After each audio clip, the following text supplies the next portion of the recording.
नमस्कार दोस्तों। कहानी शुरू करने से पहले मैं आपको ये बताना चाहती हूँ कि अगर आप मोरल एंड मोटिवेशन कहानी सुनना पसंद करते हैं तो आप मेरे दूसरे चैनल एम्पावर द लाइफ पर आ सकते हैं। आपका वहाँ स्वागत है। द गोल्डन स्टोरीज में आपका स्वागत है। आइए सुनते हैं मुंशी प्रेमचंद की लिखी कहानी माधवी। कभी कभी वन के फूलों में वे सुगंधित और रंग रूप मिल जाता है जो सजी हुई वाटिकाओं को कभी प्राप्त नहीं हो सकता। माधवी थी तो एक मूर्ख और दरिद्र मनुष्य की लड़की, परंतु विधाता ने उसे नारियों के सभी उत्तम गुणों से सुशोभित कर दिया था। उसमें शिक्षा सुधार को ग्रहण करने की विशेष योग्यता थी। माधवी और वृज रानी का मिलाप उस समय हुआ जब वृज रानी ससुराल आई। इस भोली भाली कन्या ने उसी समय से वृज रानी के संग असाधारण प्रीति प्रकट करनी आरंभ की।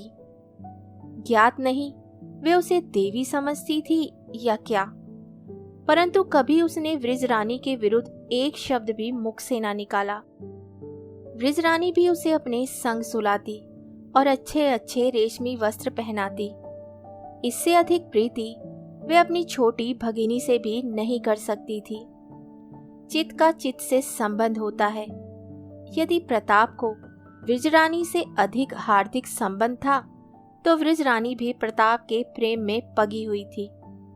जब कमलाचरण से उसके विवाह की बात पक्की हुई तो वह प्रताप चंद से कम दुखी न हुई। हाँ, लज्जावश उसके हृदय के भाव कभी प्रकट न होते थे।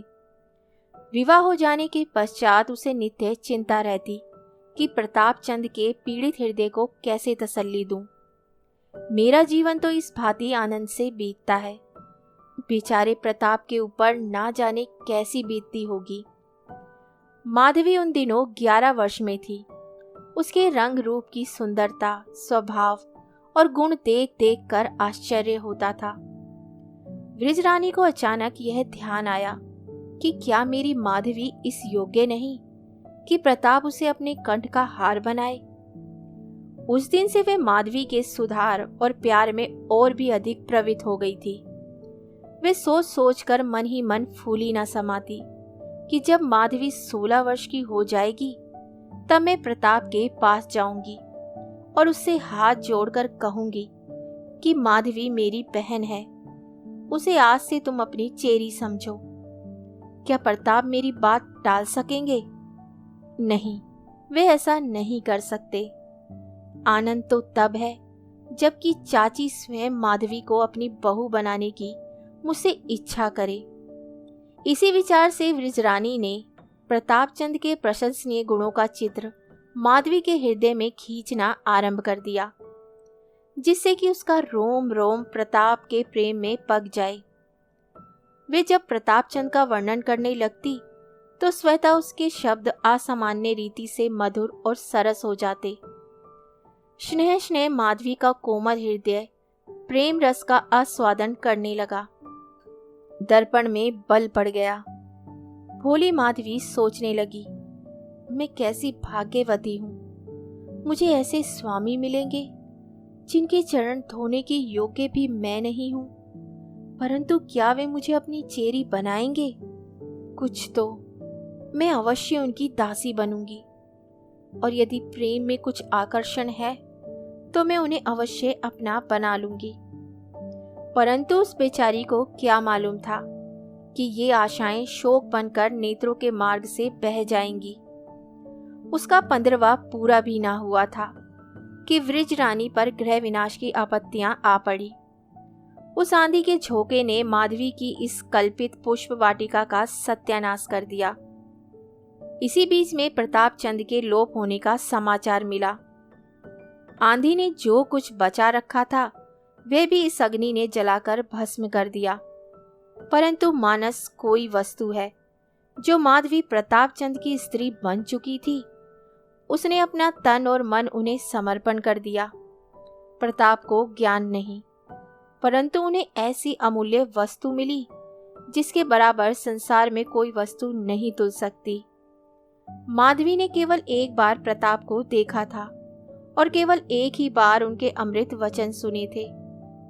पर इसने उस चित्र को और भी उज्जवल कर दिया था और उसके हृदय पर पहले ही विरजरानी ने खींच रखा था। प्रताप को पता नहीं था, पर माधवी उसकी प्रेम अग्नि में दिन प्रतिदिन खुलती जा रही थी।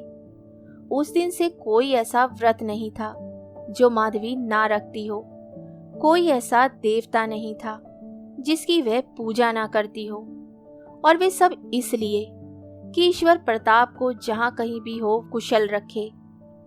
इन प्रेम कल्पनाओं ने उस बालिका को और अधिक दृढ़, सुशील और कोमल बना दिया।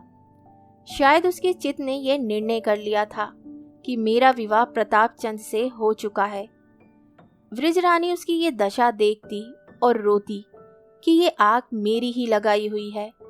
ये नव कुसुम किसके कंठ का हार बनेगा, ये किसकी होकर रहेगी।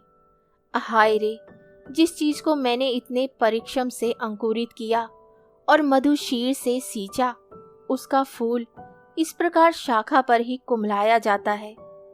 वृजरानी तो भला कविता करने में उलझी रहती, किंतु माधवी को यह संतोष भी ना था कि उसके प्रेमी और साथी उसके प्रियतम का ध्यान मात्र था, उस प्रियतम का जो उसके लिए सर्वथा अपरिचित था। पर प्रताप के चले जाने के कई मास पीछे एक दिन माधवी ने स्वप्न देखा कि वे सत्यासी हो गए हैं। आज माधवी का अपार प्रेम प्रकट हुआ है। आकाशवाणी सी हो गई कि प्रताप ने अवश्य संन्यास ले लिया। आज से वे भी तपस्विनी बन गई। उसने सुख और विलास की लालसा हृदय से निकाल दी। जब कभी बैठे बैठे माधवी का जी बहुत आकुल होता तो वे प्रताप चंद के घर चली जाती। वहां उसके चित्त को थोड़ी देर के लिए शांति मिल जाती। परंतु जब अंत में वृजरानी के पवित्र और आदर्श जीवन ने ये गांठ खोल दी कि वे गंगा यमुना की भांति परस्पर गले मिल गई, तो माधवी का आवागमन भी बढ़ गया। सुवामा के पास दिन भर बैठी रह जाती। इस भवन की एक एक अंगुल पृथ्वी प्रताप का स्मारक थी। इस आंगन में प्रताप ने काठ के घोड़े दौड़ाए और इसी कुंड में कागज की नावें चलाई थी। नौकरी तो सयात काल के भंवर में पड़कर डूब गई, परंतु घोड़ा अब भी विद्यमान था। माधवी ने उसकी जर्जित अस्थियों में प्राण डाल दिया और उसे वाटिका में कुंड के किनारे एक पाटल वृक्ष की छाया में बांध दिया। यही भवन प्रताप चंद का शयनागार था। माधवी अब उसे अपने देवता का मंदिर समझती है। इस पलंग ने प्रताप को बहुत दिनों तक अपने अंक में थपक थपक कर सुलाया था। माधवी उसे अब पुष्पों से सुसज्जित करती है। माधवी ने इस कमरे को ऐसा सुसज्जित कर दिया जैसे वे कभी ना था। चित्रों के मुख पर से धूल की यवनिका उठ गई। लैंप का भाग्य पुनः चमक उठा। माधवी की इस अनंत प्रेम भक्ति से सुवामा का दुख भी दूर हो गया। चिरकाल से उसके मुख पर प्रताप चंद का नाम अभी भी ना आया था। वृजरानी से मेल मिलाप हो गया, परंतु दोनों स्त्रियों में कभी प्रताप चंद की चर्चा भी ना होती थी। वृजरानी लज्जा की संकुचित थी और सुवामा क्रोध से, किंतु माधवी के प्रेमानल से पत्थर भी पिघल गया। अब वह प्रेम विवल होकर प्रताप के बालपन की बातें पूछने लगती तो सुवामा से ना रहा जाता। उसकी आंखों से जल भर आता। तब दोनों रोती और दिन दिन भर प्रताप की बातें समाप्त ना होती। क्या अब माधवी के चित्त की दशा सुवामा से छिप सकती थी? वह बहुधा सोचती, क्या तपस्विनी इसी प्रकार प्रेम अग्नि में जलती रहेगी, और वह भी बिना किसी आशा के? एक दिन वृजरानी ने कमला का पॉकेट खोला तो पहले ही पृष्ठ पर एक परम प्रतिभापूर्ण चित्र विविध रंगों में दिखाई पड़ा। यह किसी महात्मा का चित्र था। उसे ध्यान आया कि मैंने इन महात्मा को कहीं अवश्य देखा है।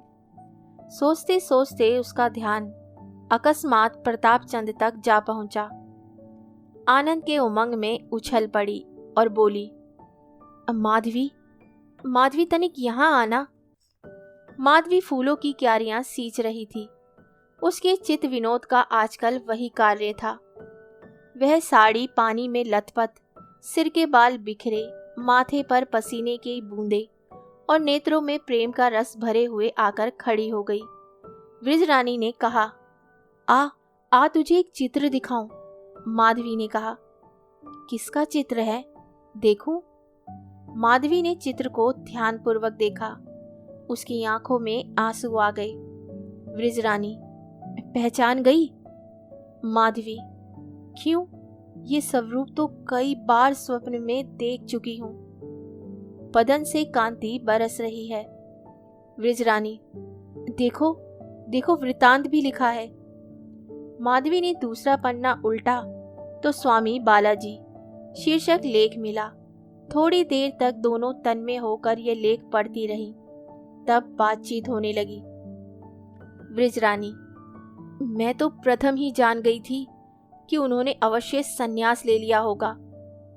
माधवी पृथ्वी की ओर देख रही थी, मुख से कुछ ना बोली। वृजरानी, तब में और अब में कितना अंतर है। मुखमंडल से कांति झलक रही है, तब ऐसे सुंदर ना थे। माधवी,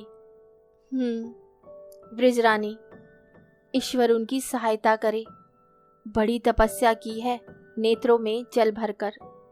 कैसा संयोग है, हम और वे संग संग खेले, संग संग रहे। आज वे सन्यासी हैं और मैं वियोगिनी। ना जाने उन्हें हम लोगों की कुछ सुध भी है या नहीं। जिसने सन्यास ले लिया उसे किसी से क्या मतलब। जब चाची के पास पत्र ना लिखा तो भला हमारी सुधि क्या होगी।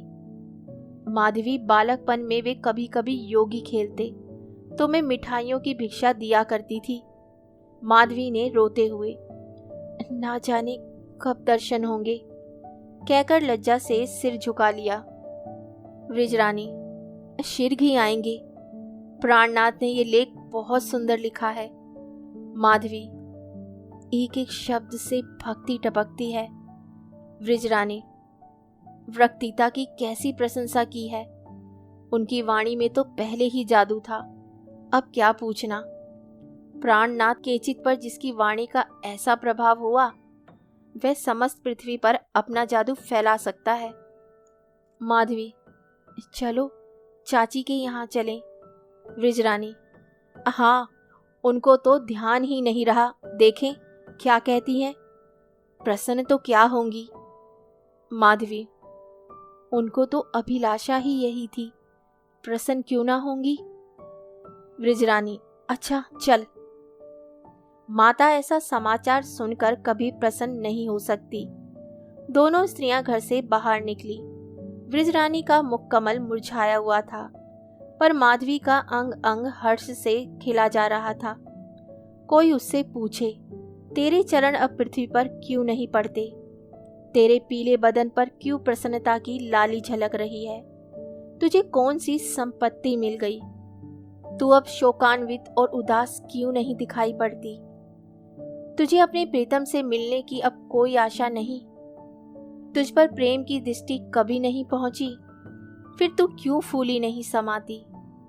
इसका उत्तर माधवी देगी। कुछ नहीं, वे सिर झुका लेगी। उसकी आंखें नीचे झुक जाएंगी, जैसे डालियां फूलों के भार से झुक जाती हैं। कदाचित उनसे कुछ अश्रु बिंदु भी टपक पड़े, किंतु उसकी जीवा से एक शब्द भी ना निकलेगा। माधवी प्रेम के मद से मतवाली है। उसका हृदय प्रेम से उन्मत्त है। उसका प्रेम हाट का सौदा नहीं, उसका प्रेम किसी वस्तु का भूखा नहीं है। वे प्रेम के बदले प्रेम नहीं चाहती।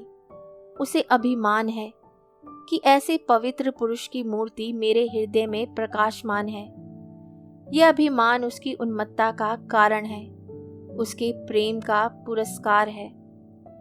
दूसरे मास में वृजरानी ने बालाजी के स्वागत में एक प्रभावशाली कविता लिखी। ये एक विलक्षण रचना थी। जब वे मुद्रित हुई तो विद्या जगत विरंजन की काव्य प्रतिभा से परिचित होते हुए भी चमत्कृत हो गया। वह कल्पना रूपी पक्षी जो काव्य गगन में वायुमंडल से भी आगे निकल जाता था, अब की बार तारा बनकर चमका। एक एक शब्द आकाशवाणी की ज्योति से प्रकाशित था। जिन लोगों ने ये कविता पढ़ी वे बालाजी के भक्त हो गए। कवि वह सपेरा है जिसकी पिटारी में सांपों के स्थान में हृदय बंद होते हैं। कहानी सुनने के लिए धन्यवाद। तो इसी के साथ मैं आपसे विदा लेती हूँ और कल फिर मिलती हूँ एक नई कहानी के साथ। तब तक के लिए अलविदा।